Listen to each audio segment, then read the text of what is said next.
The Blackfeet tribe is planning to declare a public health state of emergency after learning several tribal members may have been victimized in a massive Medicaid fraud scheme in Arizona.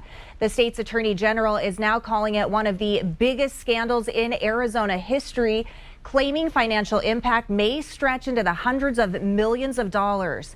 The scam left countless Native Americans homeless on the streets of Phoenix. Missing persons posters like these now litter the city, and some of those missing are from Montana, members of the Blackfeet and Crow tribes. According to Arizona state officials, unlicensed sober living homes lured hundreds of Native Americans to the state, where they were provided free housing with the promise of recovery. Those fake providers then allegedly billed patients for services not provided while collecting millions in Medicaid payments from the state.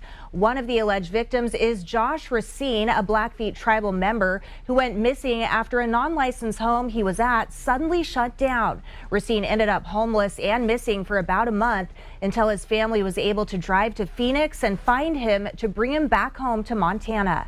So I asked the Phoenix PD, how would I find somebody if they're in a hospital and they don't have identification, because we knew that my brother didn't have any identification on him, or if he was deceased. And so they said that they would hold his body for 14 days.